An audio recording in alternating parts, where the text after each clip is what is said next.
Ladies and gentlemen, I am SidAlpha. Before we get started, I want to point out that the game being shown on your screen is called Antihero. I know a lot of people tend to ask about this sort of thing, so I wanted to point it out that yes, this is actually Antihero being shown on your screen now.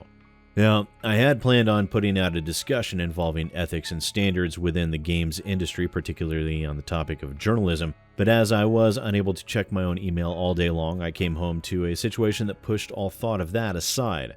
Sitting in my email inbox was the usual wave of topics people would like me to cover and miscellaneous spam along with one or two indie devs sending me review code for their games.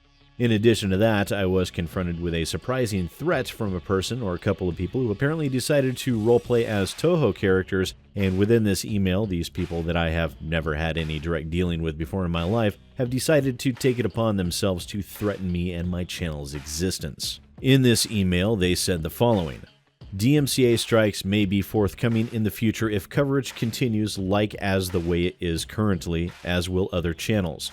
We will not be held back by Alex Mauer. We're not even associated with her, yet we are Team Gensokyo, and we will remain victorious. You won't find Hakari Industries, nor my name, nor Team Gensokyo on the web, and yes, I know I'm mispronouncing it, I don't care. We haven't really set up our faces on here yet, but we have accounts, and we have the ability to strike, and we are not puppets of Alex Mauer. Talk to Mrs. Murgatroyd about that one. Now, I've dealt with a lot this year when it comes to situations like these. First, it was the DMCA strikes from Dentola Studios and Doki in Dallas. Then just last week, it was a defamation complaint from Andrew Watt in an attempt to take down my video regarding his deplorable actions in his crap game Blood of Old, in which I am working with YouTube support, as that video, while still viewable in most countries, is currently not viewable in the UK due to Watt's false defamation complaint. That issue has not been resolved yet, and I expect it will be some time, if ever, that the video is back up and viewable within the UK. And now I have these little trolls that have come along in a pathetic and failed attempt at being clever while they threaten my channel and my livelihood unless I change my content to what they deem to be acceptable. And to be honest, recent events have shown this to be a potentially legitimate threat. These same people issued multiple false DMCA strikes on Alex Mauer's YouTube channel after she decided to upload a bunch of music that had been created for Star Mazer DSP and others. Either that or they're modeling themselves after the trolls that issued those DMCA takedowns. Also, Alex Mauer's own actions have shown the extent of the damage that a single person with a complete disregard for the law and a massive chip on their shoulder can do.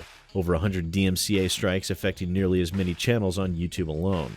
And now we have this. After all that we've been through this past year, we still have yet more trolls, more threats, and more self-important idiots that have nothing better to do with their lives than engage in the sociopathic delight of attempting to cause pain in others.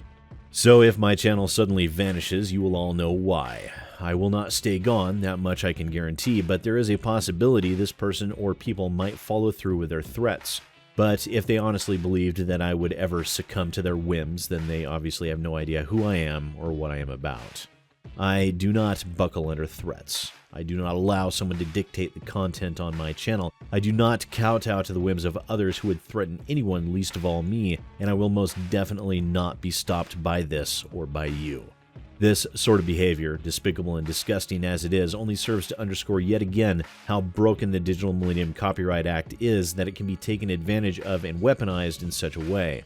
This is the purest form of evidence that the law needs to be changed to better protect content creators and remove the guilty until proven innocent system that is in place now that can be abused by literally anyone, even a simple internet troll with too much time on their hands. Ladies and gentlemen, I am SidAlpha, and I'll see you next time.